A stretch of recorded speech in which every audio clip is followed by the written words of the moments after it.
Can't find a good window here to go over here.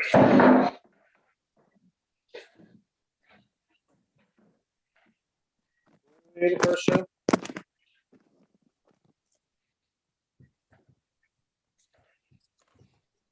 Oh, come on.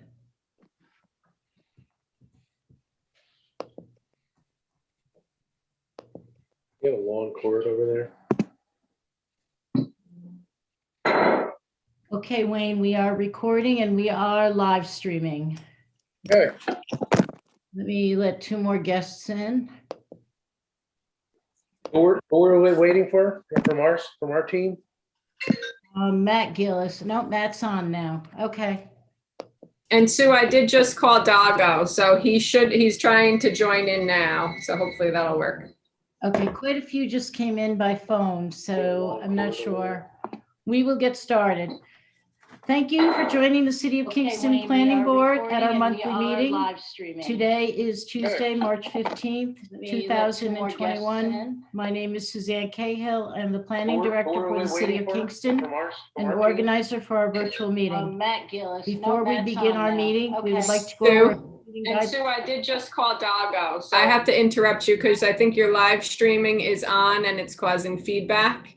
Just came in by Yeah. phone. So you can close it out, I believe, and it will still live stream.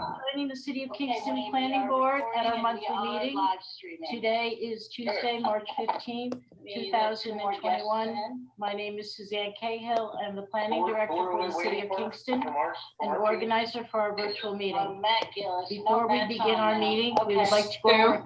And Sue, I did just call Doggo. I have to interrupt you because I think your live streaming is on and it's causing feedback. Yeah, I know. Yeah. So you can close it out, I believe, and it will still live stream. Joining the City of Kingston Planning Board at our monthly meeting. Today is Tuesday, March 15th, 2021. My name is Do Suzanne it. Cahill. I am trying. That was some.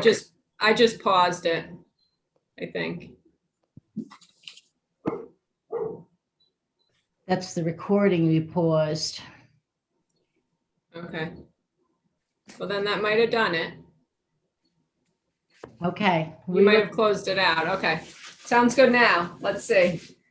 Thank you for joining the City of Kingston Planning Board meeting at our monthly meeting. Today is Tuesday, March 15th, 2021. My name is Suzanne Cahill. I'm the Planning Director for the City of Kingston and the organizer for our virtual meeting. Before we begin our meeting, we would like to go over a few meeting guidelines to help us navigate the system as efficiently and respectfully as possible. We ask that members of the public and press remain muted and off camera for the length of the meeting. As the organizer, I reserve the right to mute anyone who unmutes themselves. Board members and city staff will control their own mute button. As good practice, we ask that you mute yourself if you are not speaking to avoid background noise and feedback. If a board member or staff wishes to speak, they will raise their hands. The chairperson will call on them before they speak by stating their name clearly for our audio listeners. The board member will then unmute themselves, state their name and speak clearly, muting after finished. All of our meetings are recorded. Both video and written transcriptions will be made available to the public on the city website at a later date. In lieu of public speaking during the monthly meeting, we requested all comment to be received by 2 p.m. on Friday, March 12th, 2021. Comment could have been emailed to Suzanne Cahill, Planning Director at skahill@kingston-ny.gov, mailed or placed in a Dropbox outside of City Hall. Written comments have been posted on the city website and provided to all board members in advance of the meeting. We had asked persons wishing to speak to contact the office in advance of the meeting, so as a public hearing is called, those who have already indicated they wish to speak will be called upon first. For all those who are joining by audio and did not pre-register but wish to speak for a hearing matter, please text the following number, 845-443-0416, with your name and the agenda item number and address. Again, please text your name and the item number and address of the public hearing you wish to speak on to 845-443-0416 if you wish to be called to speak for a public hearing. If you have audio issues, send a text message to the following number, 845-443-0416. I will repeat that number again, but be aware that phone calls will not be answered during the meeting.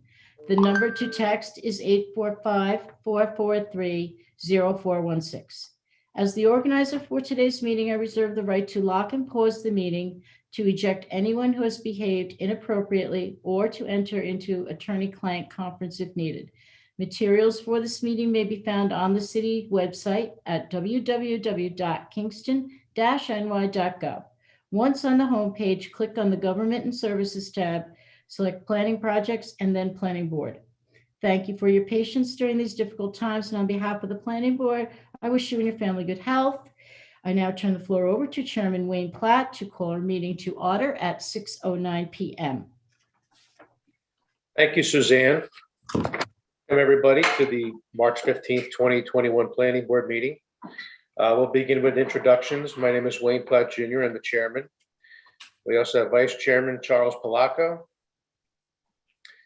members Robert Jacobson, Matt Gillis, Kevin Roach, and Vince Archer. We also have, as you saw, Suzanne Cahill, who's our planning director. Kyla Dede is the assistant planner. We have Daniel Gartenstein, the assistant corporation counsel for the city of Kingston. And is Alderman Tollerman here, Sue? I don't see his name on the list. No, I did not see him join. Okay. Item number 1 on the agenda is the adoption of the February 16th, 2021 Planning Board meeting transcript and decisions. Everybody has received an email of that. Does anybody have any questions, deletions, or additions to that? Okay. This is Wayne Platt. I make a motion to adopt the Planning Board meeting transcript and decisions. Do I have a second? Chuck Palahko, second. Charles Palaco with a second. All in favor? Wayne Platt is a yes. Charles Palaco, Yes. Robert Jacobson, Yes. Matt Gillis, Yes. Kevin Roach. Yes. Okay, that is adopted. Okay, moving on to public hearings. Item number 2 on the agenda is 685 Broadway. It's a special permit renewal for auto sales and repairs. Section block and lot is 56.92-3-21. Secret determination zone C2. It's in the heritage area. It's in Ward 4. Dago A. Maratz is the applicant owner. I know Dago's here. Is anybody else wishing, do we have anybody else, Sue, wishing to speak on this? No, there is no speakers. Hi, Dago. Dago, you need to unmute yourself.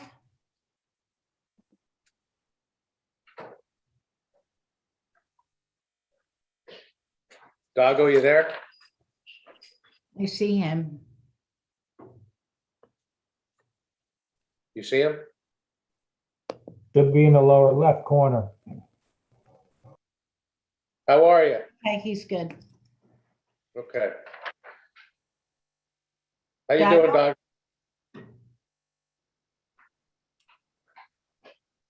I don't see him. He's unmuted, but we still can't hear him for some reason. Yeah.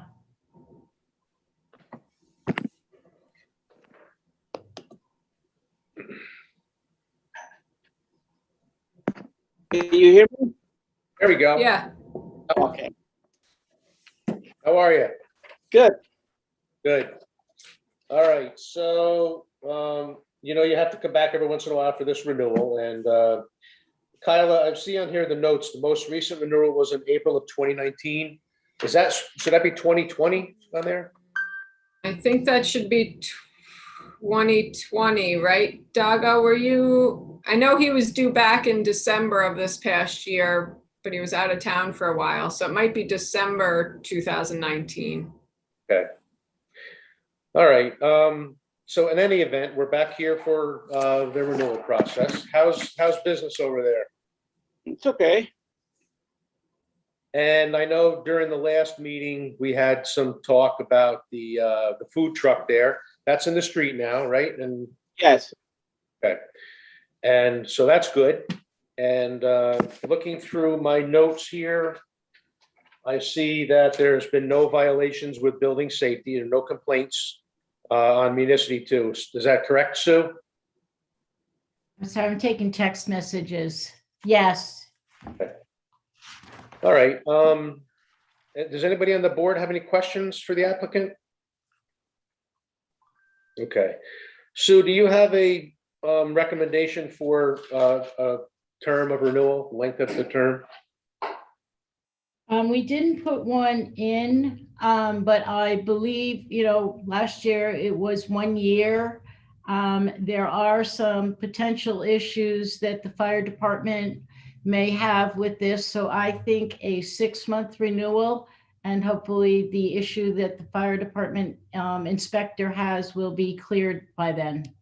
Okay, I know they're trying to catch up with a backlog of fire inspections. So does everybody else feel good with that, a 6-month term? Okay. Okay. Any other issues, Sue? No. Okay, so Dago, you have anything to say? If not, we're just going to go ahead with the voting on this. Nope. Okay. Under seeker, where are we with seeker? Are we at type 2 on this? Type 2, yes. So no further review of the board is required. So at this time, I'll make a motion that we approve the renewal for a period of 6 months with all original conditions carried forward. Do I have a second on that? Kevin Roach, second. Second by Kevin Roach. All in favor? Wayne Platt is a yes. Charles Palaco, Is a yes. Robert Jacobson, Yes. Matt Gillis, Yes. Kevin Roach. Yes. Okay, that is adopted. Dago, we'll see you in 6 months, all right? Okay. All right, thanks, pal. Bye. Okay, still in public hearings. Item number 3 is 264 Lucas Avenue. It's a site plan to construct a multifamily apartment complex consisting of 4 buildings with 47 units and related site improvements. Section block and lot is 56.88-4-7. Seeker determination, zone R4. It's in Ward 1. SSLI Holdings LLC is the applicant owner. I know those folks are here. Do we have anybody wishing to speak on this, Sue? Yes, we do. The first person will be Tom Polk. How you doing, Tom?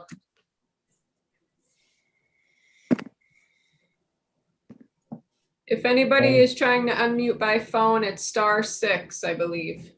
Wayne, Yes.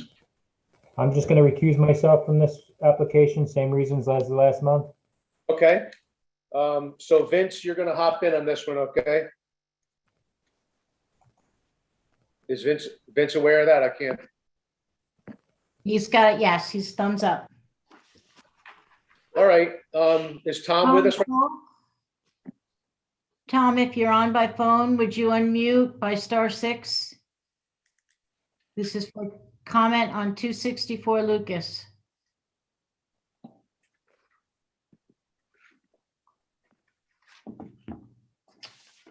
Okay, we'll move on to the next person, Mike Flynn.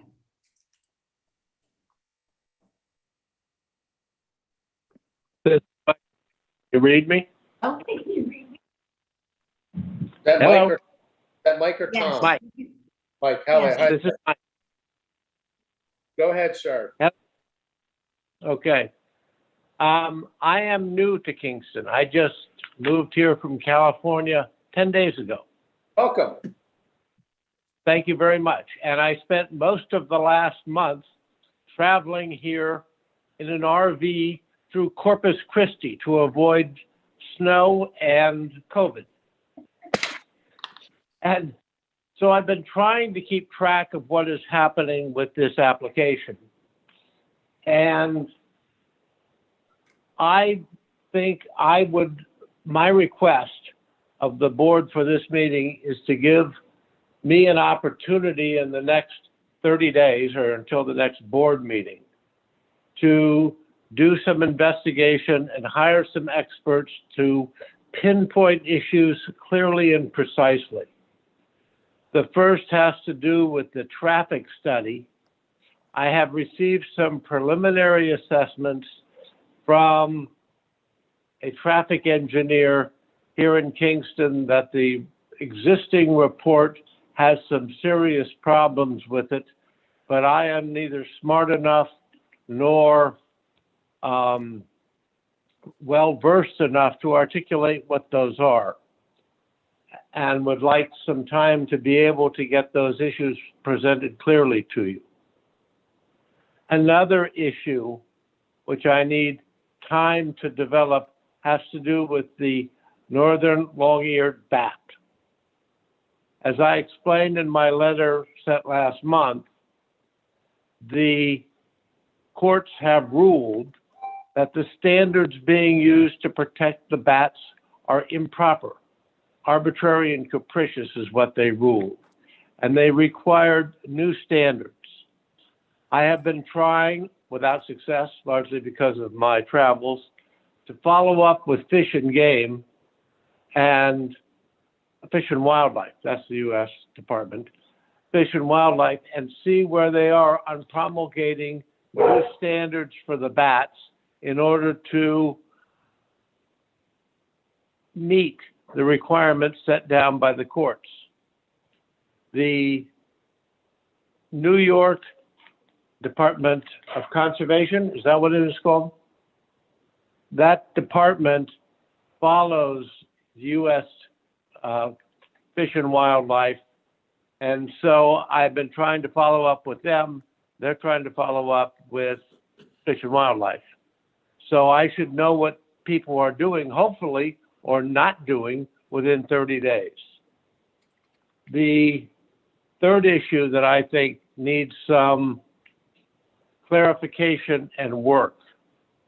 The requirements for a site plan approval includes approval of accessibility features of the complex.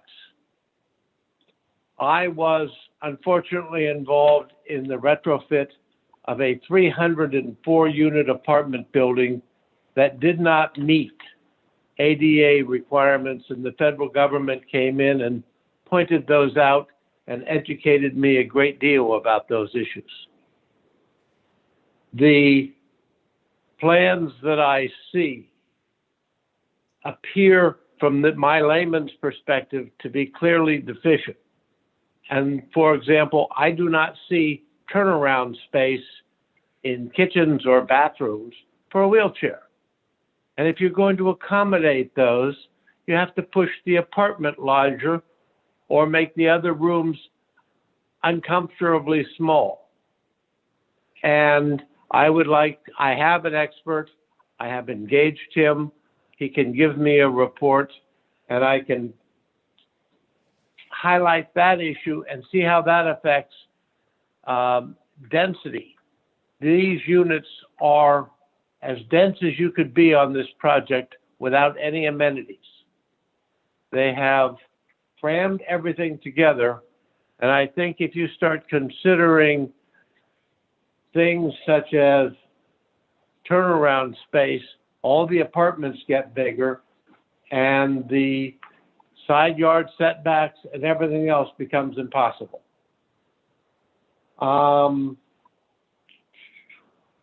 Then there is one other thing. This applicant had, when it was zoned R4, the intent, and everybody assumed that access was coming in off of Lucas. I do not believe that if the choice were in front of the board today, that we would vote this R4 in the middle of the single-family residential district that Bluestone Court is. But at least one of the things to consider would be to allow the use of Bluestone for an entrance, or if they consider it otherwise, Lucas as the entrance, and funnel the traffic through the apartment building in a one-way street, so an exit to prevent congestion, accidents, and personal injury. And I think those are the things I needed to say. I thank you very much, and thank you for the welcome. Thank you, Mr. Flynn. Okay, the next speaker is Tanya Garment.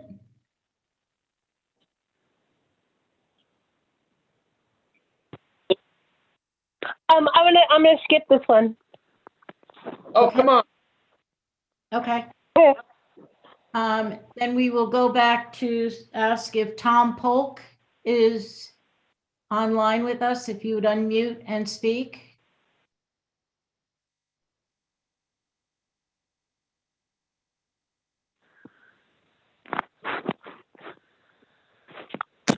Tom Polk?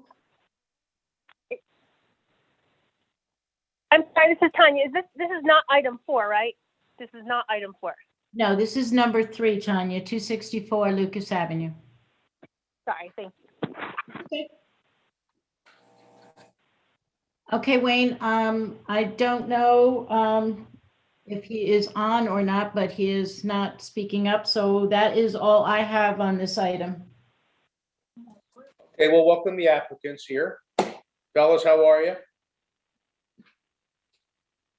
Good, thank you. Thank you. All right, so on my notes here, looking through here, do we have some issues that are still under review by the zoning enforcement officer? Yes, Wayne, would you just have the applicants introduce themselves, please, for the record? Yeah. Lucan Tarante, SSLI. Stefan Sanzi, SSLI.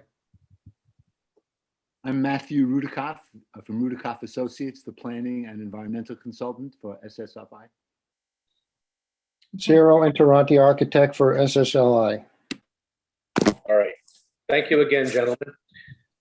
Yes, Sue, we have some issues that are still outstanding that Mr. Eric Kitchen, the zoning enforcement officer, has to review. Yes, we've requested that the applicant reach out to the zoning enforcement officer to get a compliance report from him. The staff had questioned the definition of usable open space and had asked the enforcement officer ourselves for that determination. We haven't heard back from him as of yet. So that is one outstanding item that needs to be done. Also, we have, let's see here. We had a traffic report done too, correct? So we did have a traffic report. Yes, that came in last Thursday, the 11th. That was completed by Creighton Manning Engineering. That has been posted to the website. It has been circulated as well, not only to the board members, but also to our city engineer and to the Department of Public Works for their review and evaluation. I did have a couple of comments that I have already put in back to Creighton Manning's representative, and they're working on those. So that report will be ongoing. okay.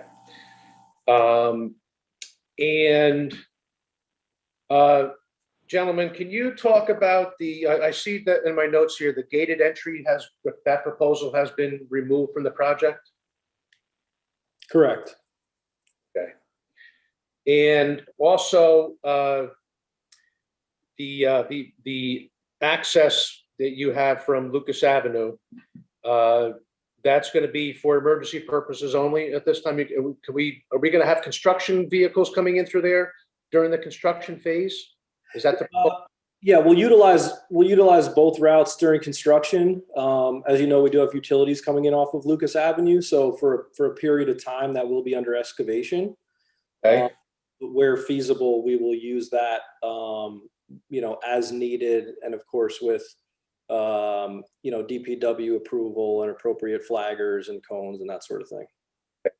I think one of the things that the board members that went to the site visit noted that they wanted to see the Lucas Avenue used as the primary construction entrance rather than Bluestone Court, to remove as much of that construction in and out traffic and disturbance as possible from that specific street. Yeah, that's not a problem. Logistically, we can plan it out that way, and as long as the city is, on board with that plan, our concern was just traffic and, complying with the DPW, making sure that they were, in agreement with that. So we can absolutely come up with a, with a construction ingress egress plan for that area. Okay. Okay.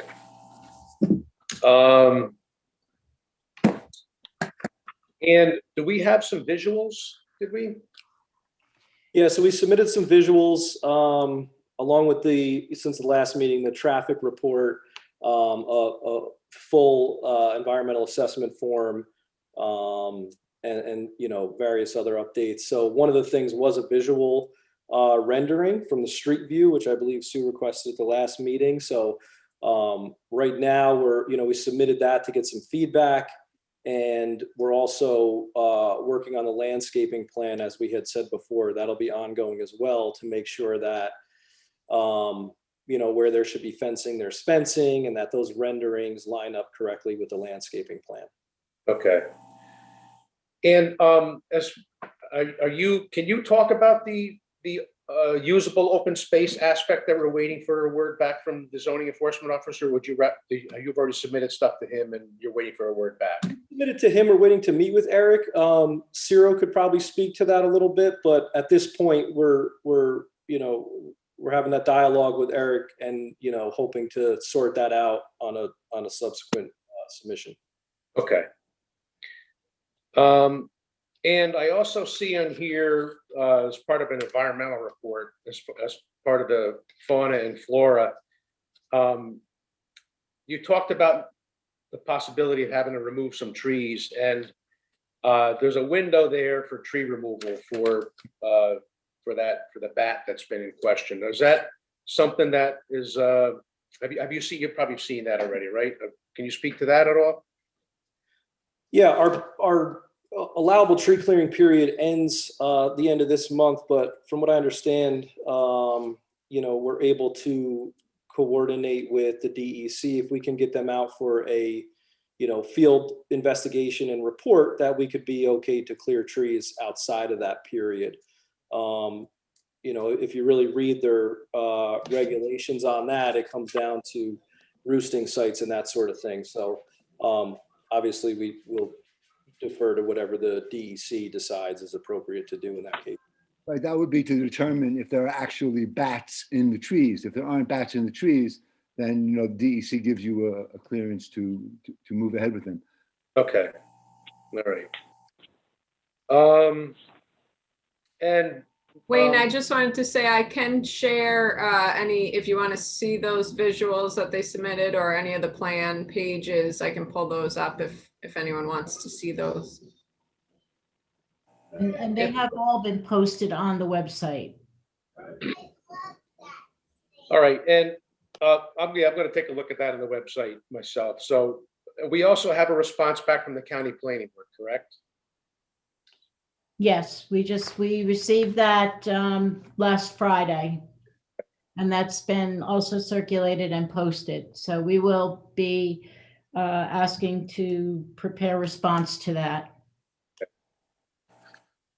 All right.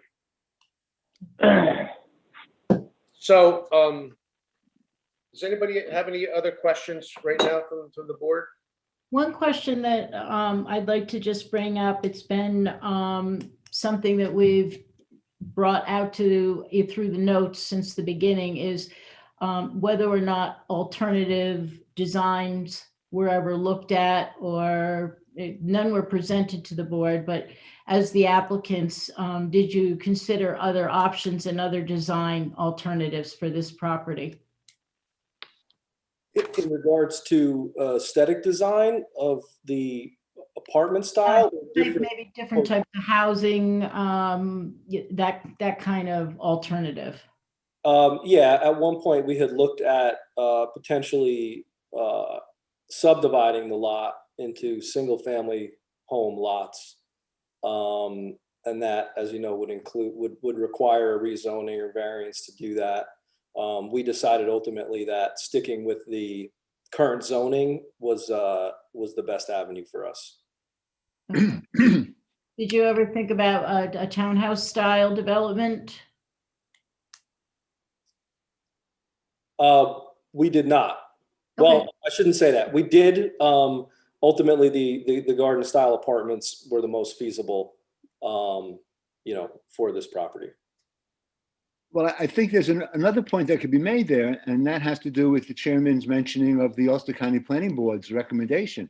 And the Ulster County Planning Board's recommendation, it's funny, when the referral first got made, I was going to say, it doesn't trigger any of the 500-foot requirements, but I'm very glad that it did go to the county planning department, because they raised a couple of good points, and it was part of the applicant's decision, was that the 2000 housing action plan specifically says that this type of housing is the type of housing that is most desired, and there's the strongest market for in the city of Kingston.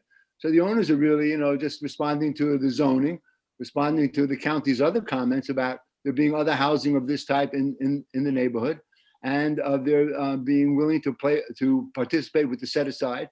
And also they were very complimentary about the energy efficiency measures. So I think the idea of the type of housing is really in response to what the public decisions were about the kind of housing that is desired on this site, by virtue of the zoning and by virtue of the affordability studies. Okay. That's just a question. No, good question. You did mention affordability, and that's something we are going to need to get clarification on. I know that the council adopted the policy for 10%. And with the 47 units, you're saying that you're providing 4. So my question is, and I'll have to follow up with Dan Gartenstein. I know he's on the line. I don't know if he's prepared to answer this, if that would get rounded up to 5 or not. We have actually, I think that was just a confusion or miscommunication. We have always intended for there to be 5. Okay, all right, then that resolves that issue. Okay, because the EAF says 4 in your narrative. That's just our mistake with the Okay, data. great. Okay, thank you. That clears that up.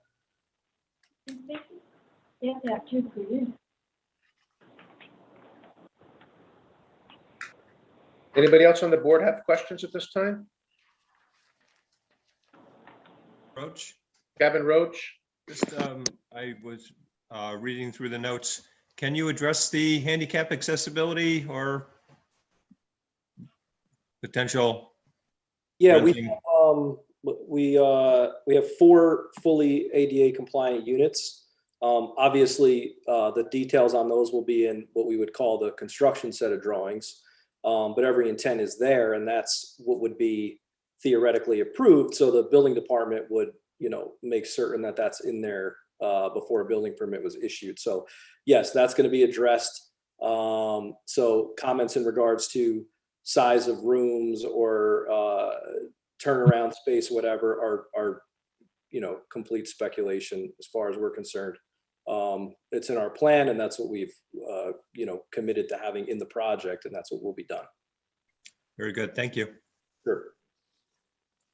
So they will be constructed meeting all the guidelines, not adaptable for handicap occupancy. They will be constructed meeting the guidelines. Okay. Thanks. Not enough room. It can't be just 4 units, can it? Luke, No. I had a question about the 2-story unit. Um, There's one 2-story unit. Is that for a caretaker or a specific reason that you only chose one of those? I'm sorry. Isn't there It was to. It was basically, we have the 4 buildings. We had to get to an odd number of 47, so that's our 3-bedroom unit. Oh, okay. Decided to put in there.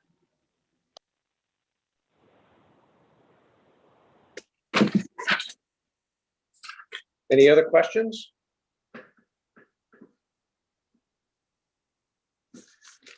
Okay, we're not going to make a decision tonight, obviously. We have, we still have to wait for the zoning enforcement officer to review the open space, the usable open space aspect. The applicants are going to be responding to the county planning board recommendations as well. And we're still waiting for some additional information from Creighton Manning on the traffic report. I think it would be a good idea to keep the open public comment period, the public comment period open until our next meeting at least. Does everybody agree with that? I would recommend that only because the information that was just recently received within the last couple of days of last week and today. So it just has gotten posted. It's just being made public at this point. And so I believe that that's appropriate for the board to carry the hearing forward to next month. Okay. All right. Anything else? Now, we will forward our new staff notes to the applicants as well. They involve some comments on, as information comes in, we create new comments, so. Right, thank you. All right, so at this time, I'll make a motion that we table item number 3 and to keep the public comment period open at least until next meeting. Do I have a second on that? Vince, seconds. Archer with a second. All in favor? Wayne Platt is a yes. Charles Palaco? Thumbs up. Get thumbs up. There we go. Matt Gillis? Yes. Kevin Roach? Yes. Vince Archer? Yes. That is adopted. All right, gentlemen, thanks for coming tonight. We'll see you at the meeting, okay? Thank you. Thank you. Thank you. Good night. All right. Moving on to item number 4.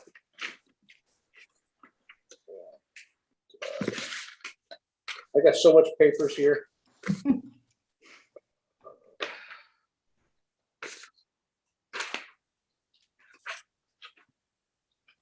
This is 200 North Street. So can you give me a hand with that? I'm trying to find just give me the intro to that, will you please? Okay. 200 North Street is a special permit amendment for additional hospitality, spa, and restaurant accommodations, as well as additional parking and a new entrance off of Lindsley Avenue. SBL 48.84-1-4, secret determination, zone RFH and RRR, heritage area and coastal zone. Ward 9, HBYQOZB LLC, applicant owner. Okay, and I just found my notes here too with that on the bottom of the page, so thank you, Sue. We have speakers for this, correct? Yes, we do. The first speaker again on this one is Tom Polk. So Tom, if you're on now, if you would unmute yourself and speak.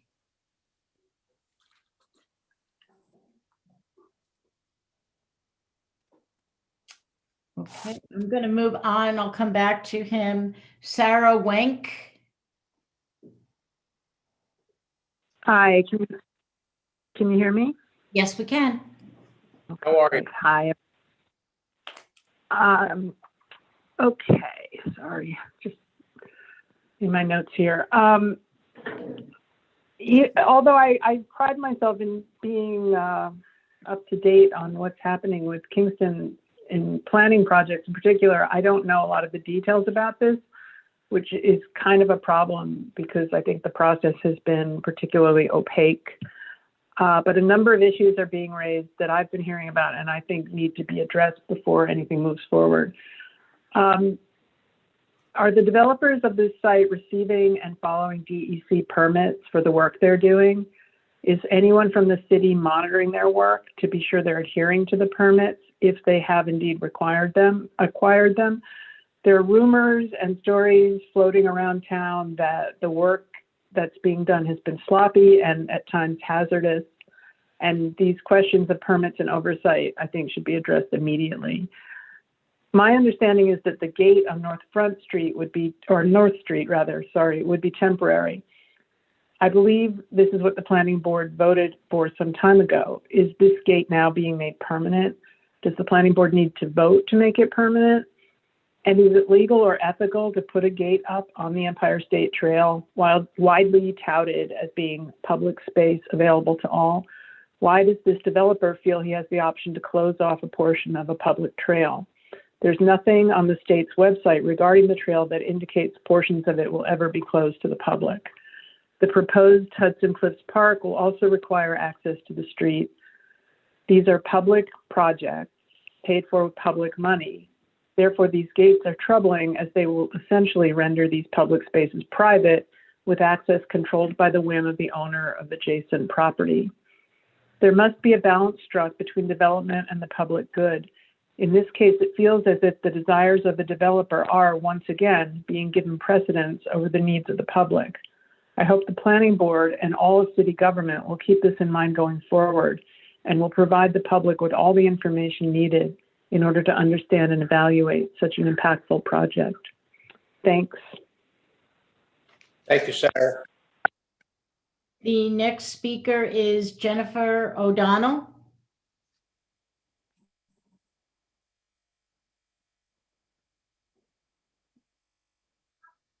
Jennifer, if you can unmute yourself by *6 and speak. Hello. Hi. That's the first. Hi. This is the first time I've spoken at a public hearing over Zoom. I just wanted to talk about. I'm a resident of Kingston, downtown Kingston, and I was involved with the review of, as the Deputy Director of Planning in Ulster County, with the review of the AVR project and the Sailors Cove project. So, as well as being a designer for and planner for the Kingston Connectivity Project and the Kingston Point Rail Trail. So I have some background in the planning for this project, and in fact worked with Suzanne Cahill at a point for each of the projects that we mentioned. In particular with AVR, we worked together to get the project to a place where it was more conducive to walkability, and I think allowed for the developer at that time to apply for something that everyone applauded to some extent, and that was the walkway that was going to be built with public money. Also with the Sailors Cove proposal, we collaborated at a time when the FEIS, the Final Environmental Impact Statement, was not yet really acceptable to either the city or the county. And the reason was that we felt that the project really wasn't as accessible to the waterfront as it should have been. And we agreed that it needed to have more walkability, more sidewalks, and a more water friendly, let's say, public friendly sort of space. So it's really surprising to see the appearance and the gradual closing of North Street through this proposal.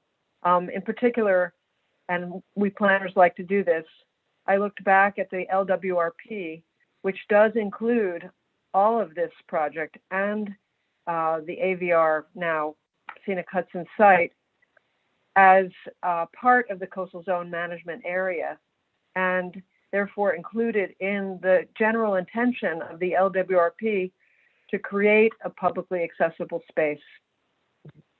Of course, private development can happen on the waterfront, and the goal of the LWRP is not just to encourage exclusively public development, but the public trust doctrine does guide us in our thinking legally about the idea of maintaining public access on public streets to waterfront areas. So I just want to leave you with that, because a lot of other people have talked about many other reasons for not creating a private enclave in front of a public park that is paid for by public money. But I want to remind you that the history of planning for this site is definitely pointing toward the intention of the city in adopted plans, the LWRP and the most recent comprehensive plan. And I hope that you will hold strong to the concept that the public should have as much access as possible to the scenic Hudson Park. Thank you. Okay. Thank you for your time. The Okay. next speaker is Tanya Garment. Hi. Hi, Tanya.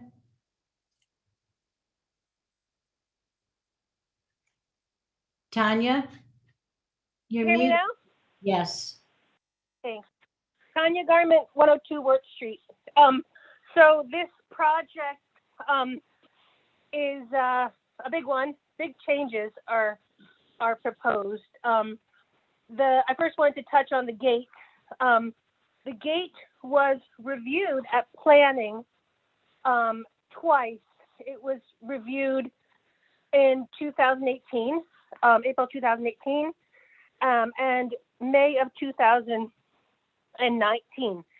Both instances, the applicants said that if the city wanted the gate left open, then they would leave it open. And also, they said they agreed that if Scenic Hudson wanted the gate open, it would be left open. During that second meeting, Assistant Corporation Counsel said that North Street is a city-owned street, and that the mayor could basically unilaterally decide to close it to the public, but that the city would still be responsible for the infrastructure under the street. You really need to look at this, look at the history of this. Clark Richters, who you know films a lot of meetings, and so we can see some meetings before we had the Zoom recordings, recorded that meeting of May 2019 Planning Board on Kingston News, and I encourage you to rewatch that meeting and think about where we left this gate off last. This is one of only a very small number of gates along the entrances, rather, along the Empire State Trail that's closed during specific hours. It's one of the other ones is the walkway over the Hudson. That, though, is not just the hours are not just changed twice a year like this is being proposed to be changed, but more accurately reflects the daylight. And we're losing a significant amount of access by closing it at these very set hours for 6-month stretches at a time. This land is also an environmentally important area mentioned or pointed to twice in the natural resources inventory. You can see two maps. One about there are two maps there regarding this land. It's I think it's called the Rondout Uplands. It's in the open space plan, which is now part of our comprehensive plan officially. So this is an important area where a lot of building is being proposed with built-in infrastructure. Where we started off with glamping tents, we now, while having some of them be trailers, the majority of what's being proposed is built-in sites, starting off with cabins with plumbing, but ending up with, what is it, a 40-unit apartment building? I also, lastly, thanks for your time with this, but lastly, I want to say that the Hutton Brickyard's website now points to the Quartz Mansion as the place, that property that was originally bought by Carl Slobin, owner of the Hutton Brickyards, but under a different LLC. The Hutton Brickyard site now points to that as the place for overnight guests to check in. So I'm dismayed that this is not yet part, those parcels are not yet part of this application. Thanks very much. Thank you.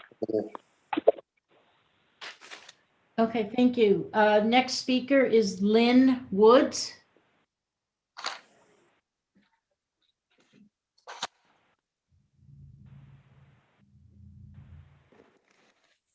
Lynn Woods.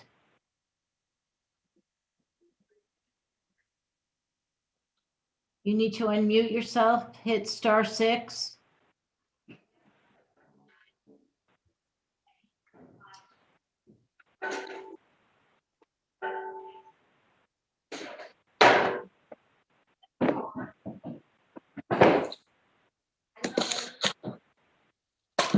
Nothing? No, I do see her in the participant list.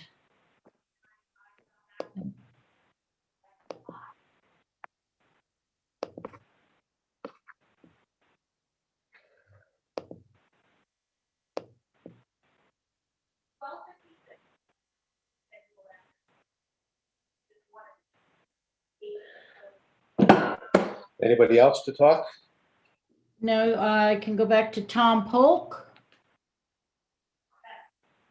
To Tom Polk or Lynn Woods.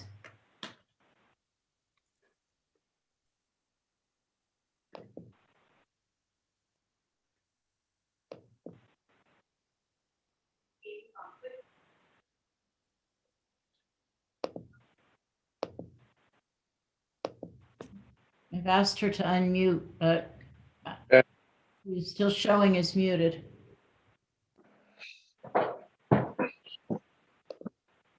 And those are the only two folks who had, the other two who signed up to. All right. Why don't we Yeah, move on? I would move forward. All right. Kevin, are you here? McManus?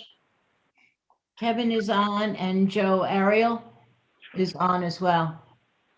Yes, good evening, Mr. Chairman, members of the board, Kevin McManus. Hi, Joe Ariel. If I may, Mr. Chairman, I just want to mention a couple of things based on some of the public comments, which we deeply respect, and I do want to let the public and the board know that we actually share most of the core principles that that have been raised, and I don't think that the process has been, opaque in any way. All our submissions are ultimately public, and the planning board and your staff has certainly put us through our paces on the project, as they should. And I think we're being responsive. And I also think it's important to note, as a couple of the speakers actually did in their comments, that while the access issue is clearly important, and it's important to us too. It's part of what is valuable, both as a resource and as a project for the applicant as well.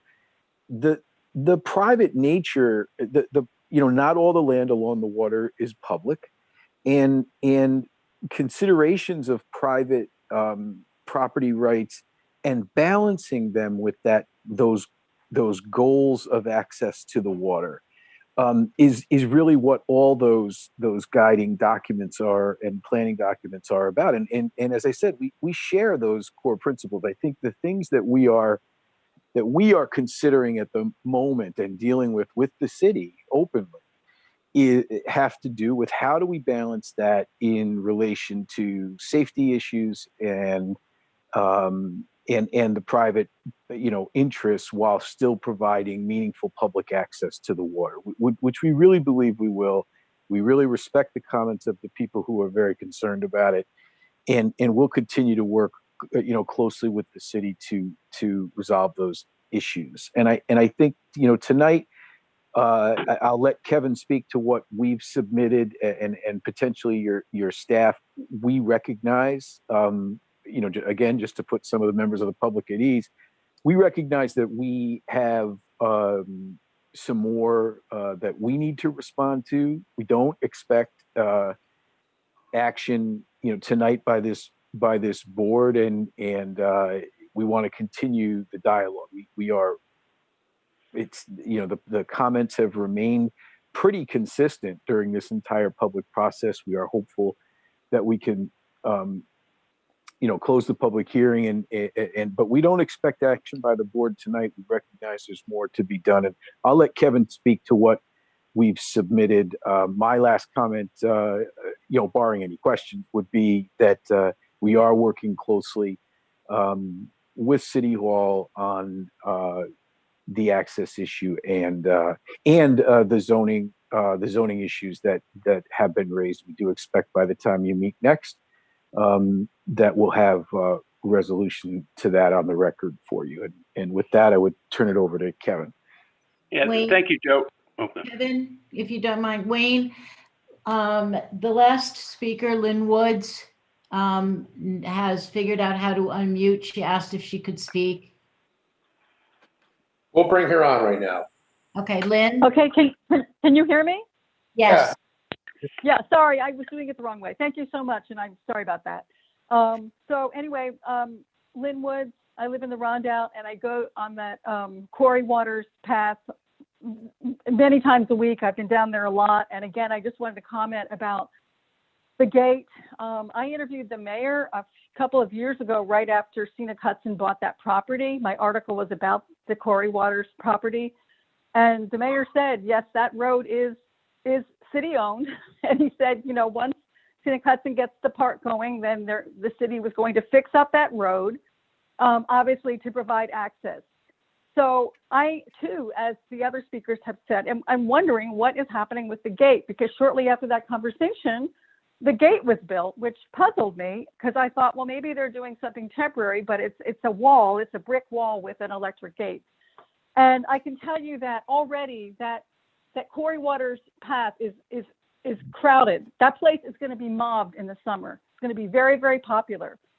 So I'm wondering, in addition to the question about the gate, and if it's going to be permanent, and also I want to mention closing at 5 o'clock after daylight savings. I mean, that's ridiculous. Like, I would be out there hiking right now. So I'm wondering about these hours, which seem rather arbitrary. But beyond that, right now, the public has to park at Kingston Point Beach and walk on a narrow little path that I don't think, like, there's a sign that bicyclists can go on North Street. But one goes in a little narrow path. So it's kind of like going through this, it's a weird way to get to what's going to be a major park. I mean, I can't imagine this is going to be a permanent situation. So I'm wondering about the parking, because when the summer comes around, I'm sure that parking lot is going to just be mobbed between the people swimming at Kingston Point Beach and the people going to the park. So I'm wondering about the planning for the Quarry Waters Park. I mean, where will the parking be? What is the access going to be? These are huge questions, because you are going to have thousands of people down there, in addition to all the people using the cabins at Brickyard Ventures. And also, if Brickyard Ventures does have control of that road, which they have right now, I mean, who's paying for the maintenance? Is it the city? I mean, are they maintaining it themselves? And what if there's an accident, because there are cliffs at Quarry Waters and there's going to be tons of people in there? And what if something happens? Can emergency vehicles, it has to go after hours? I mean, how are they going to get in there? So, and with Lindsay Avenue, I assume that's all going to be in their property when they extend it. So that will be a private road. And when that is built, does that mean that'll be the access and then the gate will come down? So again, I think there's just a lot of questions about private control over a resource that is public, which is that road leading to the Scenic Hudson land, not their property, but the Scenic Hudson land. And that is the way you go on a city-owned road. So I'm concerned, as other people are, with that and the planning that's going to go down there, because it's going to be really mobbed and crowded. And I think there has to be some plan for parking for the Quarry Waters and public access. And definitely that gate is really, it just feels so wrong to go through the signs of Brickyard Ventures through their gate with their little watchtower. They have a little, I guess it's like a check-in kiosk now there, to go to a public park. It just doesn't seem right. So I just echo what everyone else has said, and it's really an issue that needs to be discussed. And, I'm not necessarily blaming Brickyard Ventures. I support that they took over this industrial site and repurposed it. And I think, it's a stunning site.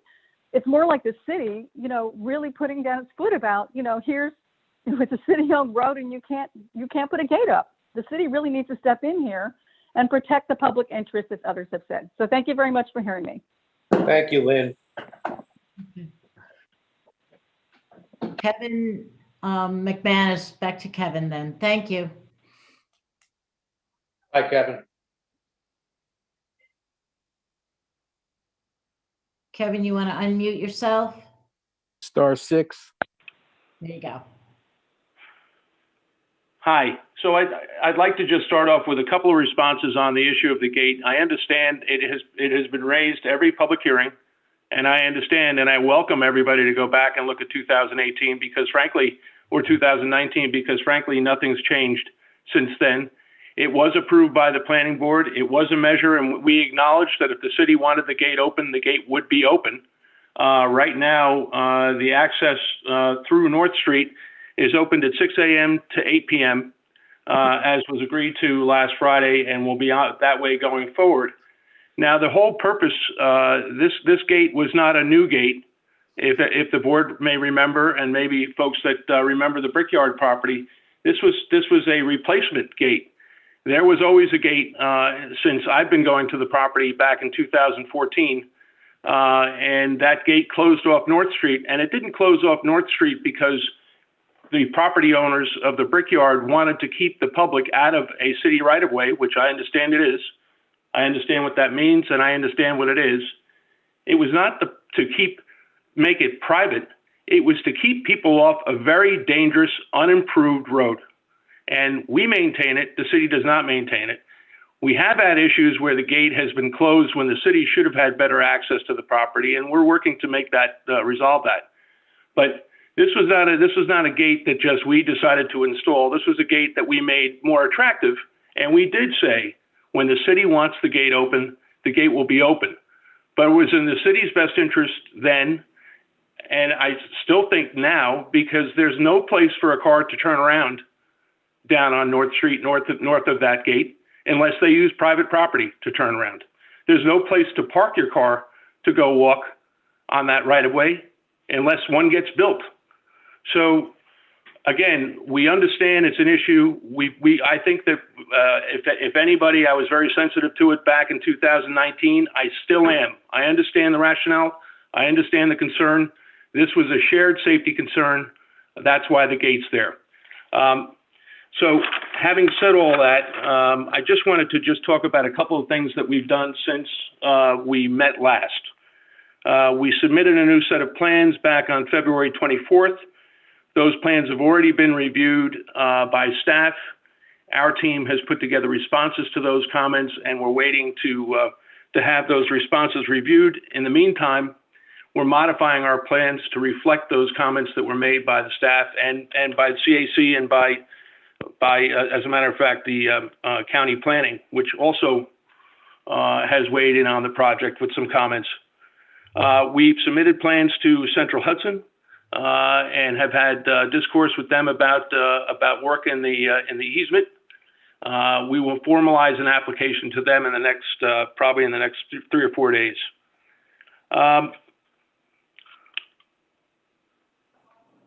We will be submitting a modified and updated site management plan probably by Monday, a week from today, as we will the revised plans to reflect changes that were made. At this point, this amended site plan really comes down to a couple of spot bathroom trailers, a driveway path connection to Lindsley Avenue, which I understand is a long path and a review that needs to be reviewed and taken into careful consideration. A parking area on Lindsley Avenue, all crushed stone, no pavement. We actually took cabins that were west of North Street and moved them to the east side where there's infrastructure that's already existing in an area that it lends itself. It's already disturbed area. It's got pavement. It lends itself to the development of those additional 6 cabins. So we're not asking for any additional cabins than had been approved for any glamping purposes or hospitality purposes. So the improvements are really just kind of accessories and amenities to the cabins that are out there already, and the 6 that are being moved. With that, you know, we as Joe said, we recognize that we have work to do with the planning department, with the engineering department. Our engineers are working to wrap up a modification to the SWIP plan, which does get filed with the DEC. and is enforced by the DEC. And I think that is all I have. Oh, one last thing, and I understand the concern raised about putting a private development before a park.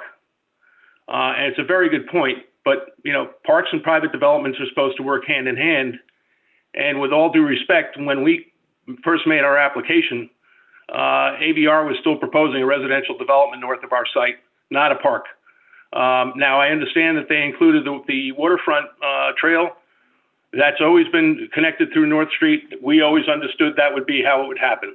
So again, it goes back to the gate issue, I guess, and we're ready to do what we have to do to satisfy the city, and whether they want the gate there for privacy, and not privacy, but the security purposes. That's why the gate got built. Thank you. And Go ahead, Joe. I was going to say that, so, procedurally, as I think we indicated last time, and we thank the board for, considering such things, where we stand is we are still hopeful, without in any way being presumptuous about what the board, will do. But if the board acts favorably on this application, we are still hopeful that we can do that in March for various reasons. And one of them is just to, be conscious of an earlier comment on a different project, has to do with our good neighbors, the bats, and when we do some work on the site. So, where we stand, again, we don't expect action tonight. We are hopeful that we could close the public hearing. Again, the public comments have been consistent. They seem to center on the same issue. I think the same issues, and I think they're well known to us and to the board. And I expect they will be taken into consideration, and we're working hard to respond to them. But in any event, we are hopeful that the HAC and the planning board could potentially meet again in March to consider some action on this application, and that's our pitch tonight, Mr. Chairman. Okay, thank you. This is Wayne Platt. Kevin, the gate. I mean, there's a few things that are jumping out of me tonight, and I haven't seen the new application yet. But the gate always seems to be something that's being brought up by the public, and it's a bone of contention with the board. Originally, it was approved by this board as a temporary measure, and it was supposed to be in place until the Empire State Trail was constructed. And currently, the issue of this gate seems to be it's in a tug of war between the applicant, a number of city agencies or offices. Seems to be passed around with different opinions on what the gate should be there for. What is your position on when this gate can be removed? What's your thoughts on that? Well, I think that what we always understood, and what we understood through the mayor, and I think it was even reflected in one of the comments that were made, public comments that were made, was that our understanding would be is that the gate would be open when the street was passable as a city street. And when there was a way for a car to turn around or park on lands that were controlled by the city, that the road would be a passable road. For probably the first couple of 100 yards, if you've been there, the road is fairly smooth and fairly wide, maybe 21, 22 feet wide. But that width drops off to 8, 10 feet in some places. The pavement is almost non-existent north of our parking lots on North Street. So it was always our understanding that the road would be improved to be a passable city street that could have police protection as necessary. We fully understand the need to be able to get into that parkland at night for an emergency. We agree 100%. It's an issue, and we want to make sure that we're part of the solution on that. But that was always our understanding, was that the road was going to be made an improved city street for it to be used. Okay.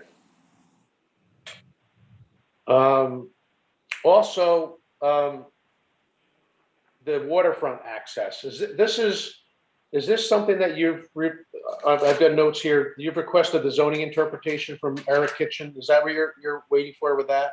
Yes, that's correct. All right. And are you looking for a special meeting at any point too with this? Yes, Mr. Chairman, if possible, because we'd really, again, the board will do what it thinks is best as far as yay or nay on this thing. But if we can secure an approval, getting it in March is really important to our timetable, and not least of the reasons is because of restrictions on activities after April 1st, largely due to, as I said, the protection of the bat population there. All right. And I mean, I know we have to wait for Eric Kitchen, the zoning enforcement officer, to weigh in on this, on the water access. But the gate thing is really sticking. I'm trying to wrap my head around that with, like I said, all of the different city agencies and offices that are weighing in on this. I can't seem to get an answer as to where we are with that gate and how we can get it removed at some point where everybody is satisfied with the public getting access to that trail. Your concerns with security are addressed. So I mean that gate is going to be something that's going to keep popping up. So Wayne. Perhaps maybe, Mr. Chairman, maybe it would make a good idea to, we've done this in the past. If you want to set a group aside and we can walk it, we can walk the street, we can show you what our concerns are, and that way it's out there, and anybody would be welcome to come to go on the walk. And I just want to. I think I need to discuss with some of the other city agencies where we are with how we can get that gate removed where everybody is satisfied. Robert, you had a question, Robert Jacobson? Yeah, we went down for a site visit and I remember looking at the gate, but I'm just drawing a blank. I remember there being a main gate for the road, but then there was also a sidewalk portion, which I think was part of the trail. And I don't remember, did that have a separate gate or was that open for pedestrians and bicyclists? That's a separate gate and is now operable from 6 a.m. to 8 p.m. Okay, so when you say when you have those hours, you're talking about just the pedestrian portion, not the actual physical road. Not the physical road, correct. The pedestrian and bike gate.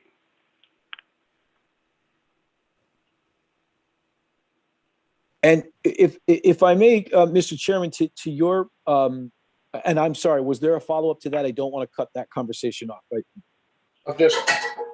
Still trying to figure out how we get that, how everybody gets on the same page with the gate. Yes, and I have to say, Mr. Chairman, I think we would actually welcome some of that inquiry, and because to be honest, look, that's the same dialogue we've been engaged in with the city. It's not as if these concerns are only ours.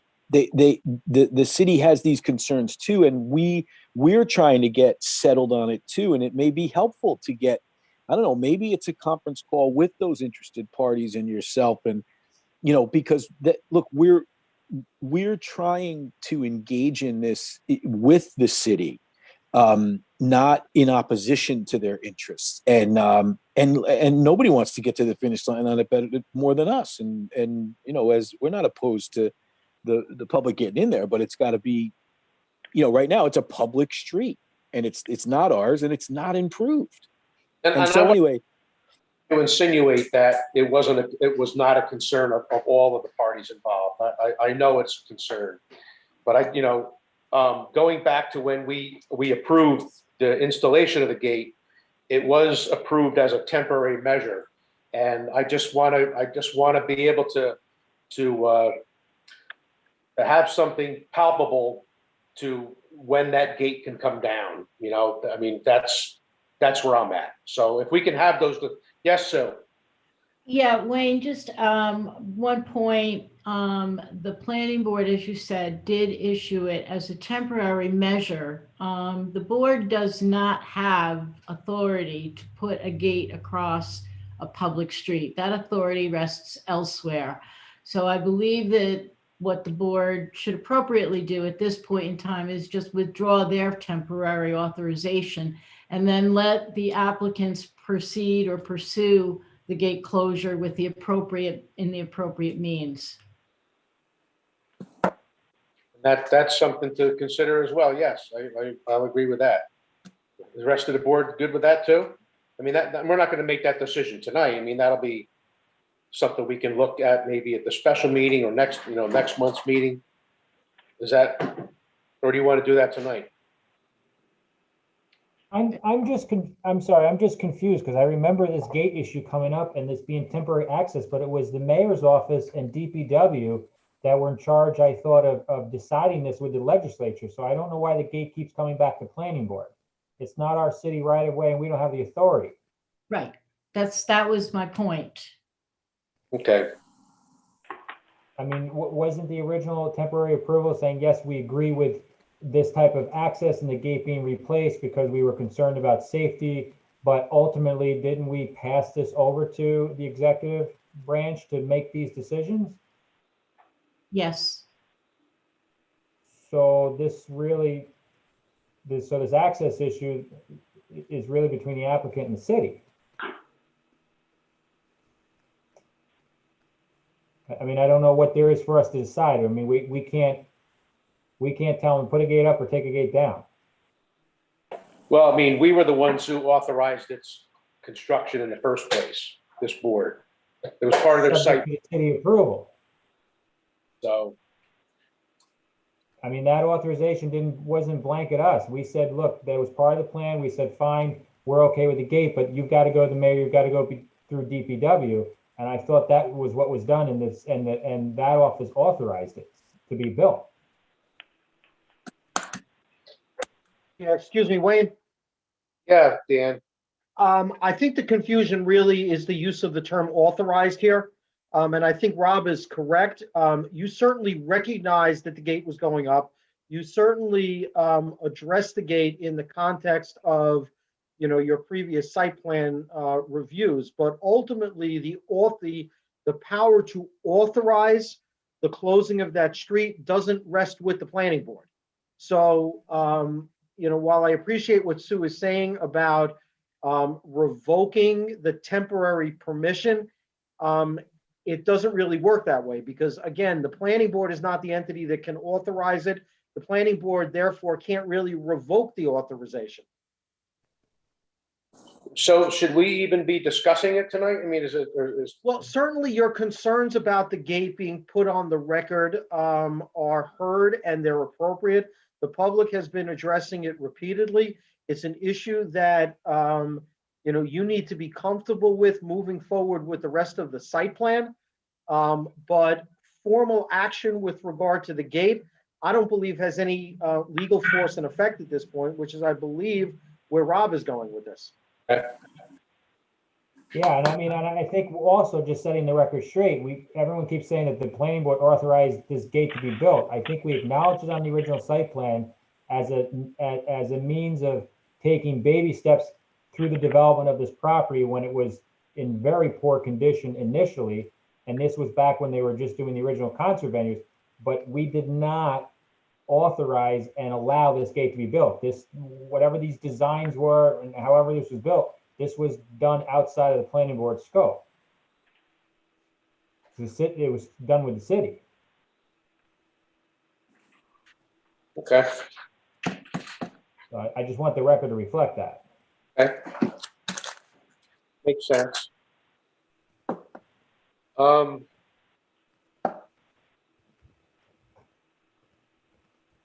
How about the Quartz Mansion? Is that going to be, I said, I haven't seen the revised plans yet. This could be for Kevin or Joe. The Quartz Mansion, how is that going to be, is it going to be a part of this overall site plan eventually? The Quartz Mansion has been purchased as a separate but connected entity. Again, the intention is at this point and has been that it would be a hospitality venue and affiliated with this. It's a separate property. It's standalone. It has its own issues that we intend to present to the board. Okay. I mean, I'm just responding to some of the questions from the public on this too. So understood. Okay. Understood. One thing I just want to make certain that the trail doesn't allow cars on the trail, right? Everybody recognizes that there's no cars permitted on the trail. We see, and there are restrictions in the ability to get on the trail and off the trail at its north end and south end. So I just wanted to clarify that, again, in order to make that road usable, there would either need to be a parking lot built or some means of turnaround, because otherwise it's a dead-end road that you'd have to use private property to turn around.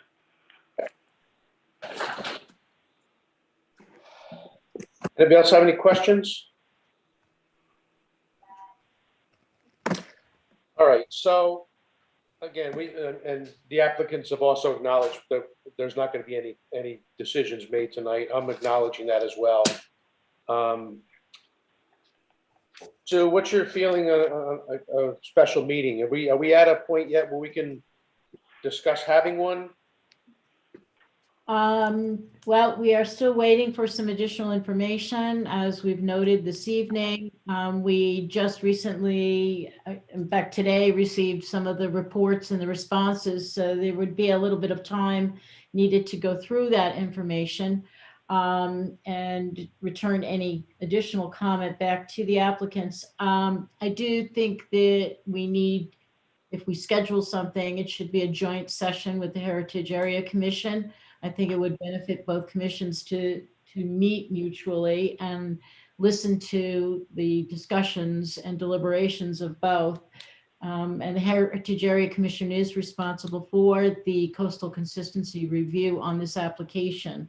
They cannot make that determination, however, until this board does its secret determination. So yeah, I think it's possible to schedule a public meeting or a joint meeting and a special session. Date-wise, we're looking probably at a couple weeks out for that to occur. Okay, so why don't we leave that up to you and your staff to, when you feel comfortable, you've got enough information gathered to, that we can move forward with a special meeting. I think that would be appropriate, right? Mm-hmm. Okay. All right. Does anybody have no other questions right now? Mr. Chairman, if I may, given that the next meeting would likely be with both the HAC and your board, I wonder if it seems appropriate to the planning board to close the public hearing. Again, it's not as if any of this information will not continue to be public, but I think the comments, as I said, they've been very consistent. I think the issues are clear, and what we're doing now is responding to those issues as opposed to, raising new ones. Anyway, I just wonder if the board would consider closing the public hearing. Well, I'm inclined to keep it open only because we're still waiting for an interpretation from Eric Kitchen. I mean, I would, the zoning enforcement officer. I would be inclined to, and this is for the board to decide. I'm just telling you how I feel. If the rest of the board feels differently, that's something. But I'm inclined to keep the public hearing open until, at least until our next meeting. How's the rest of the board feel? Thumbs up or down with that? Robert? I can't see Robert on there. Yep. Everyone's in agreement with you, Wayne. To keep it open. All right. So with nothing else to say tonight, I mean, we're gonna be coming back with these applicants again. So at this time, I'll make a motion that we table item number 4. We're gonna give planning staff the opportunity to gather what information they need necessary to entertain a special meeting in between this one and the next meeting. And also, I would like to extend the public comment period to that next meeting as well. That's a motion. Wayne Platt with a motion. Do I have a second on that? Kevin Roach, second. Kevin Roach with a second. All in favor? Wayne Platt is a yes. Charles Palaco, Is a yes. Robert Jacobson, Yes. Matt Gillis, Yes. Kevin Roach. Yes, sir. Thank you. Joe and Kevin, thank you. We'll be in touch. Thank you. Thank you very much for everything. well. Appreciate it. Thanks so much. Bye. All right, let's see. Item number, now we're 5. 5. You wouldn't believe the amount of paperwork I got. There we go. Rezoning recommendations. We have a referral from the Common Council to amend the definition of hotel under zoning code section 405.3.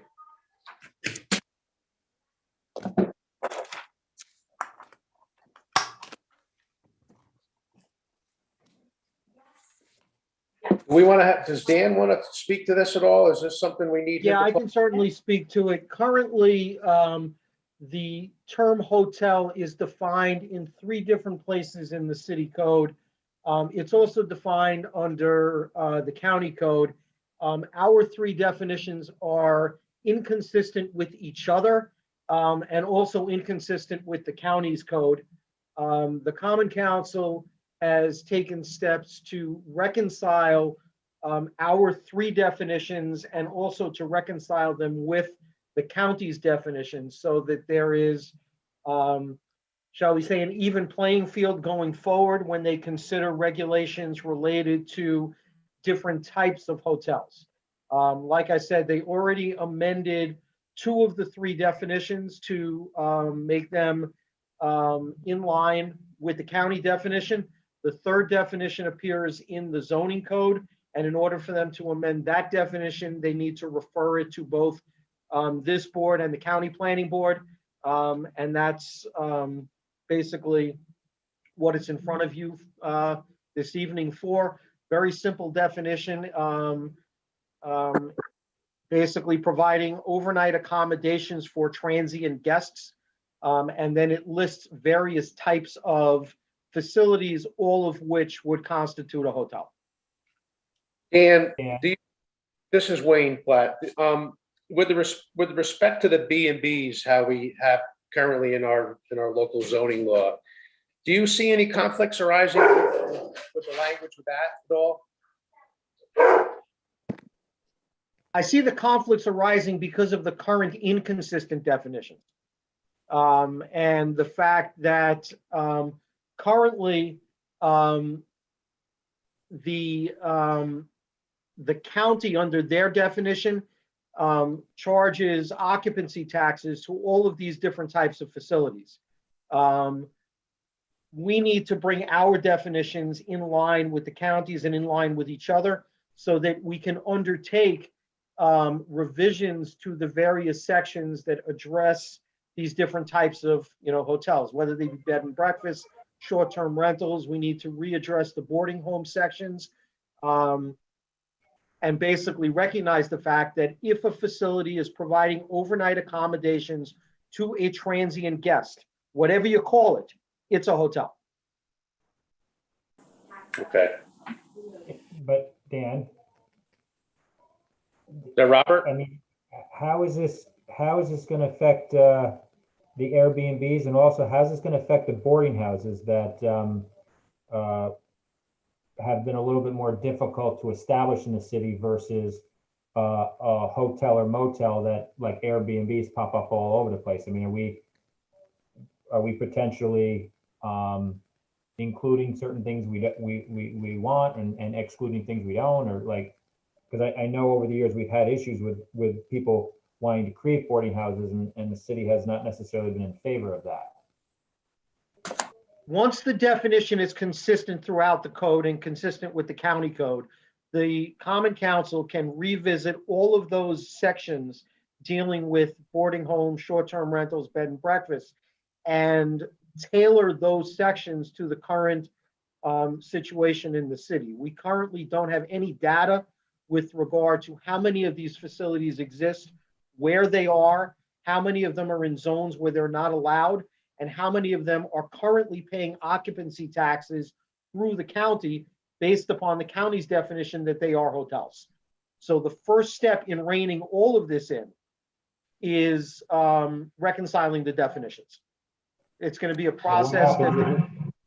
What happens if we reconcile the definition, but then the Common Council doesn't actually reconcile the zoning code, which we've been waiting 15 years for? That's just my concern.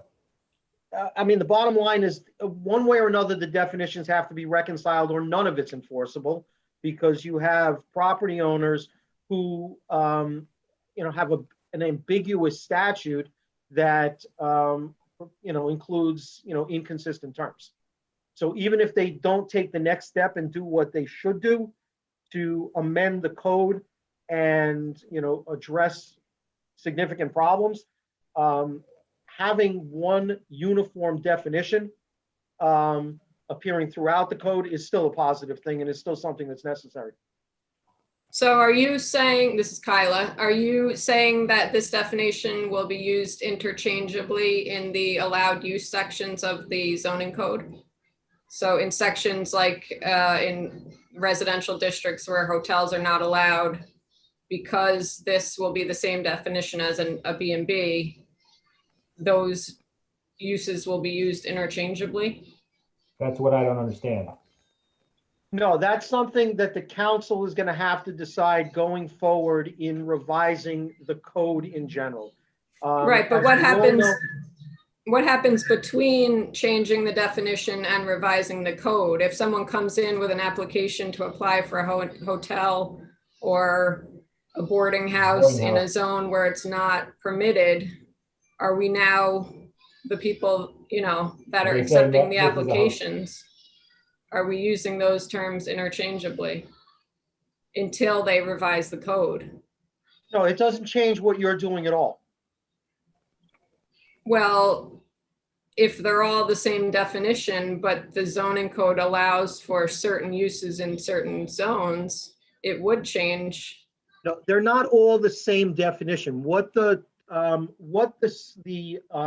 revised definition clarifies is that they are all different forms of hotel.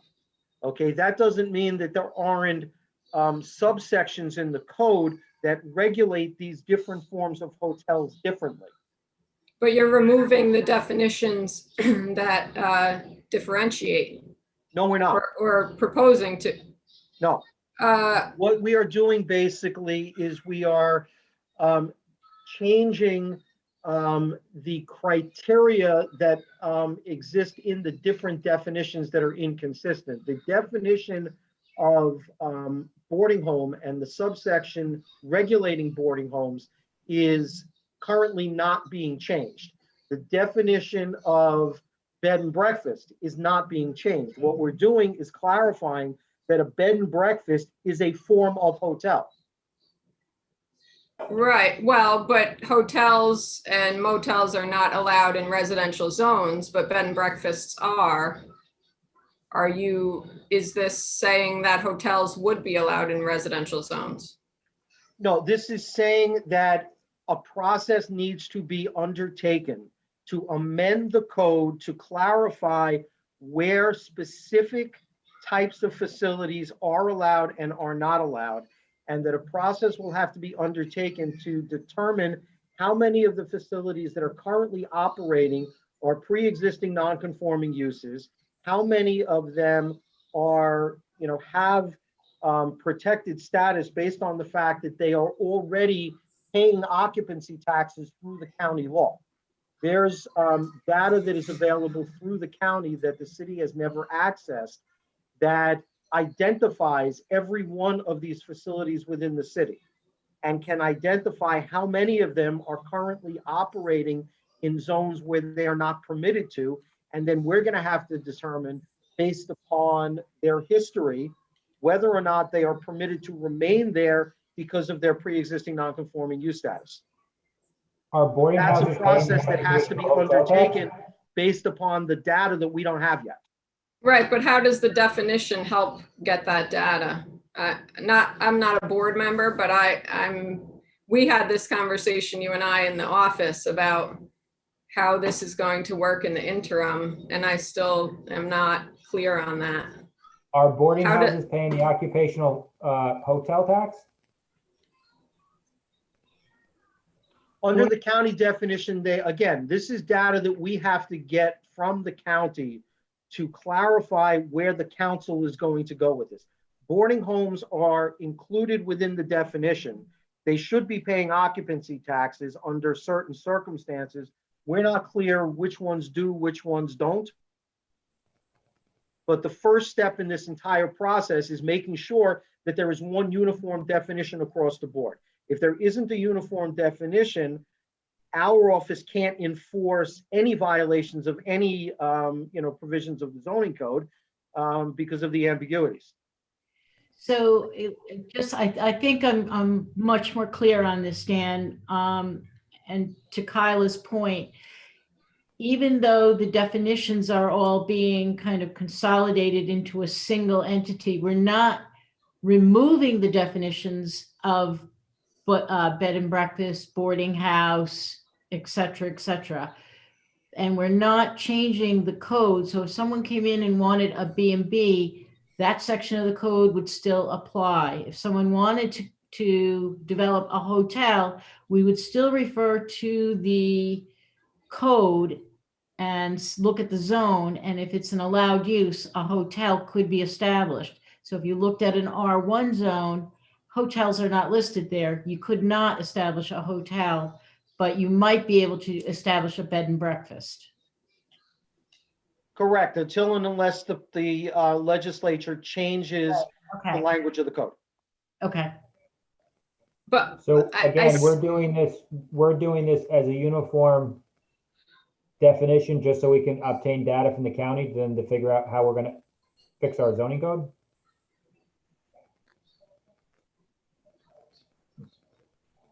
We are reconciling the definitions internally in the code and in accordance with the definition of the county, because that is the appropriate way for a piece of legislation to read. Having different definitions of the same term within a code, within a statute, is inappropriate. It needs to be fixed. Anywhere in the code where terms are defined differently, I would recommend that those definitions be reconciled. So, but in the immediate future, between the definition change and the allowed use section changing, those definitions would all become the same definition and would be used interchangeably. I don't understand how they couldn't be. You're not taking out, a hotel right now is over a certain number of rooms according to the zoning code. A B&B is owner occupancy and certain things included. You're making all of those one definition. No, we're not. We're not making you can have an overreaching definition that includes and lists types of hotels. And then you can have subsections within the code that differentiates between different types of hotels. So a hotel would be allowed. You go to a grocery store and there's an aisle full of fruit. Okay, they're all fruit, but they're all different types of fruit. So a hotel would be allowed anywhere that the other definitions are allowed. No. But that argument, Dan, you're making everything a subset of hotels. So if a hotel is not allowable use, why would those subsections apply? Right. No, we're not making it a subsection of a hotel. We're recognizing the fact that it already is one. Why? Because I all don't of the think it's definitions perfect. provide that. All 4 definitions consistently rest upon providing overnight accommodations for transient guests. That's the controlling phrase. The definitions then continue to inconsistently list the number of nights that are applicable to the various types of facilities, and then lists all of the facilities in a way that is inconsistent from definition to definition. And the correlation with the county is? What do you mean the correlation with the county? Well, you keep saying the county, we want to be in sync with the county. Why are we concerned about the county? Because the county, because all of these facilities, as I indicated before, are paying hotel occupancy taxes pursuant to the county's definition of hotel. So by us including all these, then you have more entities paying into this county tax. No, they already pay into it because the county already considers them all. Right. So Boarding that houses wouldn't too? really affect the city unless we had our own tax. Well, it affects the city insofar as if we attempt to claim that they are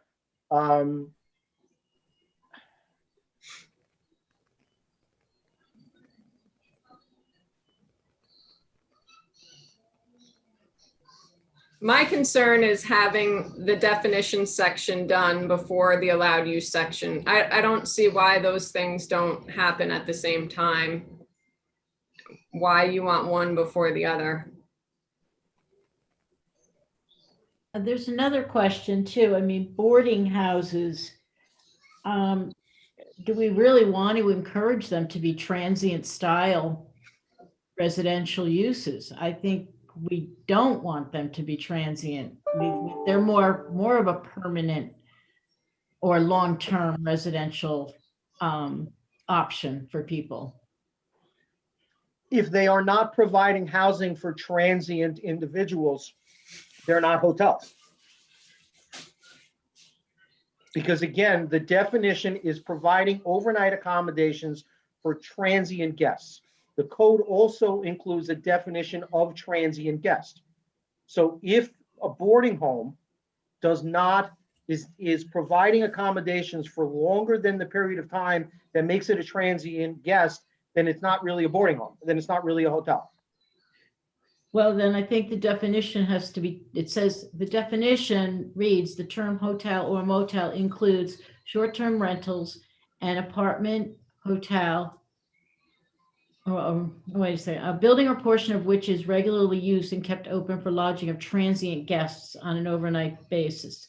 So if a boarding house in its true sense is more long-term, then it's not considered a hotel.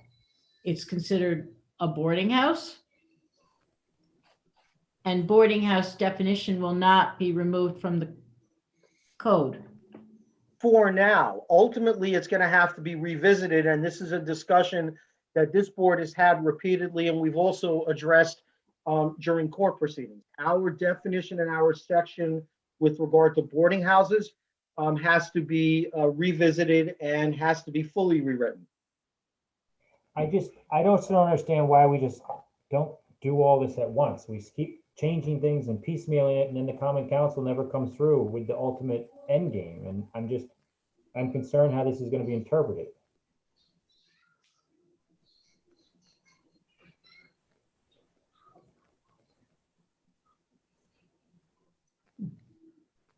I'm sorry, I'm just not following it.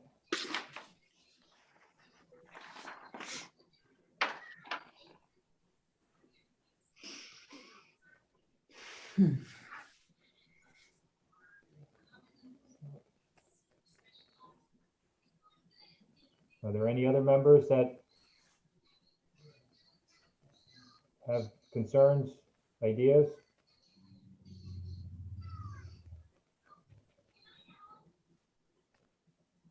I was just concerned about how it was going to affect how we do business currently. That's all. I don't know if it's going to adversely affect that or not.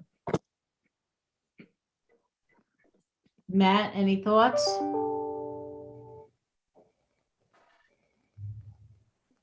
Not really. Kevin? I had a concern just about what we're updating it to. It's just that word regularly bothers me. But I guess that's what Dan is saying, that the ultimate revision of all of the definitions, but starting out with such a vague word like regularly, I can come up with 10 ways that something may or may not fit this just because how we define regularly. Troubling word. Okay. Vince?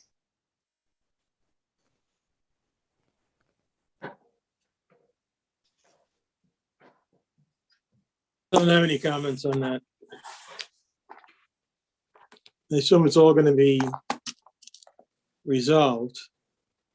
And whatever the assessment, whatever the resolution is, it'll be brought back to the board so that we can have an understanding of what the terminology means between a boarding house or bread and breakfast or hotel or motel. I assume that'll all come out. As Dan was saying, they're still reviewing that. So I assume I just wait and see.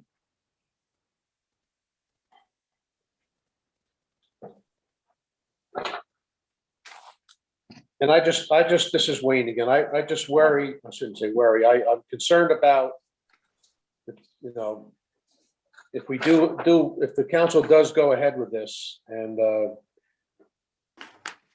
they're going to come back in a timely fashion to address the different types of transient occupancies to better clean up our language in our zoning code. How timely is that going to be? You know, is it going to be pushed aside? And that's a concern of mine too. But Dan, do you recommend going forward? I mean, can you make a recommendation on that? This is something we should do? Oh, absolutely. I mean, the council has already amended 2 of the 3 definitions. The only definition that has not been amended is the definition in the zoning code. Our office's recommendation in terms of going forward with regulating all of these types of facilities was to take the first step of reconciling the definitions, reconciling them with the county definition, securing the data from the county with regard to what occupancy taxes are being paid under what circumstances, secure the data with regard to how many of these facilities operate within the city, what they look like. And once we have that data, to move forward with adopting legislation and amending the current legislation to address each of these different types of facilities one at a time. Well, the important thing is the council has already amended the other 2 definitions, which do not need to be referred to any other entity because they are outside of the zoning section of the code. You know, one of the other issues that we have is that different sections of the code are require a different process to be amended. Different items in the code appear in the wrong sections.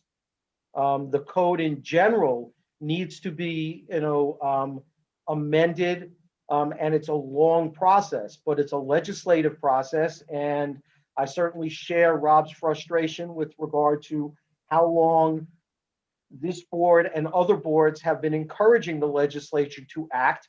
I certainly share his frustration with regard to the speed with which they act. But that's the legislative process. Okay.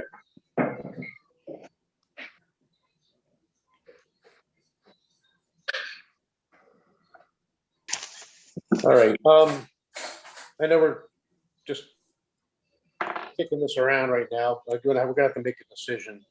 I would be inclined to recommend we concur with the Common Council's recommendation to amend the definition of hotel, but include language that the Common Council address in a timely manner how we define and regulate the bed and breakfast, the boarding house, the hotel and motel, have that included in our recommendation to amend that law, that zoning. But this is Vince. Wayne, I thought Dan just kind of alluded to that. Well, I want to make it in a communication to the council that, have that addressed in a timely fashion. And I know timely is such an ambiguous term, so, but I would like that included in any way. I think what maybe Wayne, you're saying is that rather than wait for the full scale total overview of the zoning code, that this be done more expeditiously up front. I think any time that you can encourage the council to act swiftly with regard to an issue of this significance, you should take that opportunity. I think that your letter certainly can be, drafted in a way that makes it clear that this is something that cannot wait for the global zoning overhaul, and that it has to be done, month by month. And the council has to continue to move on this this spring.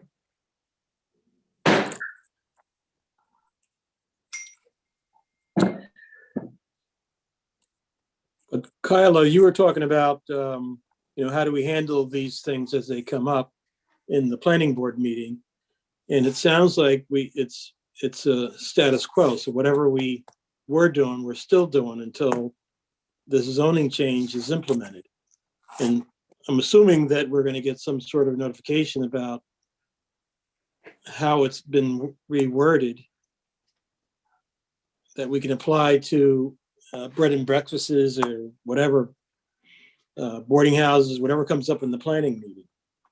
I guess it's less for maybe the planning board and more for the zoning enforcement officer and when applications come in that I was concerned about. Yes. And When bed and breakfast. how things are defined and which area they would be allowed in. It sounds like it's status quo for now until it's changed. Correct. It is status quo for now until it's changed. Any changes in the language in the zoning code have to come back to this board for a recommendation. There are currently sections in the general code that also regulate these types of facilities that would not have to come back to the zoning board. There is a standalone section in the zoning code that relates to licensing of all of these types of facilities that currently has not been enforced in recent memory. There are a lot of issues that have to be addressed with regard to the inconsistencies in the code and the unenforceability and the unenforcement or the lack of enforcement of provisions that currently are there.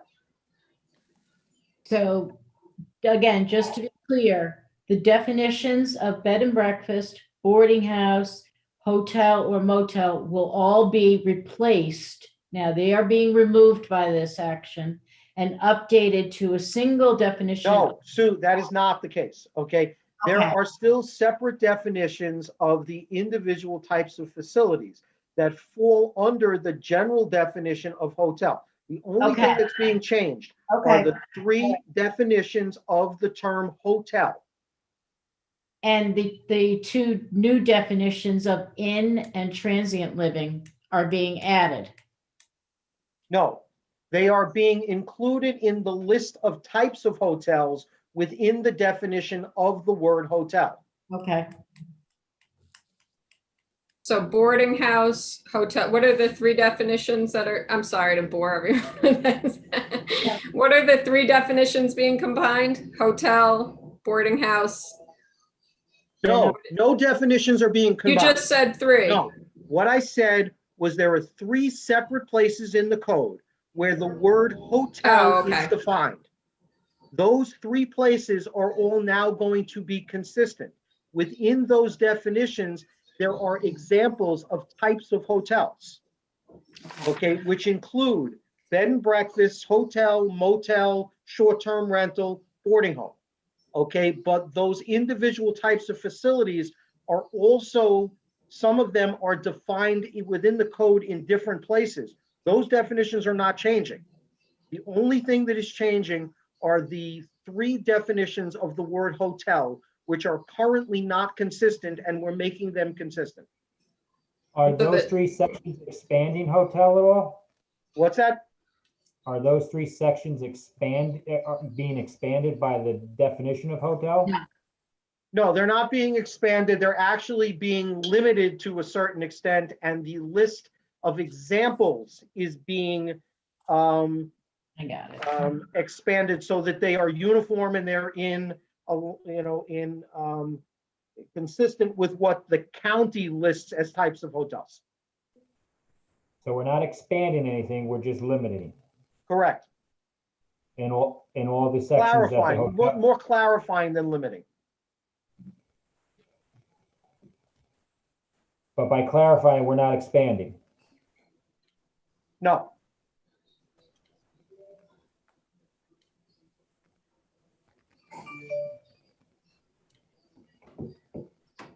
Yeah, Rob, if you have access to E-code, on your phone, in 30 seconds, you could just go to E-code and type in the word hotel, and it'll bring up those three definitions, and you'll see exactly what we're talking about. I'm just doing that now for the current hotel definition, because that will change then.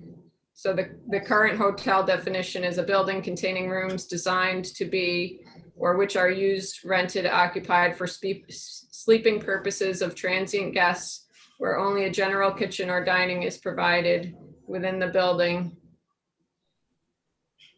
or in an accessory building.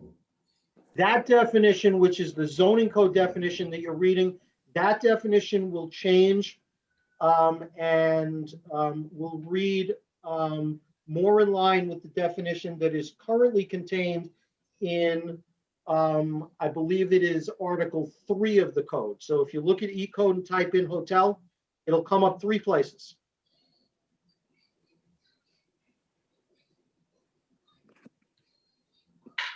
One is in the licensing section, one is in the taxing section, and one is in the zoning code.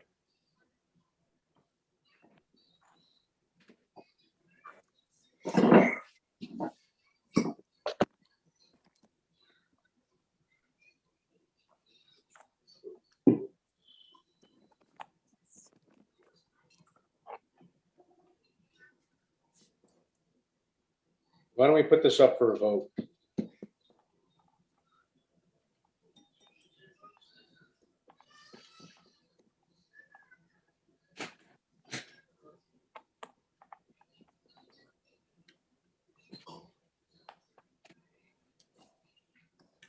Wayne, you had made, was that a motion that you were making, or I need you to put that into a motion? I'll make a motion that I know there's a lot of questions out there still, but I'm going to make a motion that we concur with the Common Council's recommendation to amend the definition of hotel under zoning code section 405-3. I'm sorry, is this Common Council recommendation or Corporation Council? Common Council's recommendation. This came from the Common Council. Do you want to put into that motion also that the language for the Common Council acts swiftly to address the matter? Oh, I wanted to include language that the Common Council define in a timely manner how we regulate the various types of transient occupancies, such as B&Bs, boarding homes, hotel or motel. That's part of my motion. Is there a second? Second, Kevin Roach. Okay, second, Kevin Roach. All in favor, Wayne Platt is a yes. Charles Palaco. Robert Jacobson. I can't see. Right, Robert? Yes. Yes. Matt Gillis, Yes. Kevin Roach. Yes. That is passed. All right. Thank you, folks. Anything else before this tonight, Sue? You have a motion to adjourn, Wayne? I'll make a motion to adjourn. This is Wayne Platt. Do I have a second? Second, Kevin Roach. Kevin Roach, all in favor. Wayne Platt is a yes. Charles Palaco, Yes. Robert Jacobson, Yes. Matt Gillis, Yes. Kevin Roach. Yes. Okay. Meeting is adjourned. Okay, And- thank you, everyone. Thank you. Good night, everybody. Good night. Good night. Aye.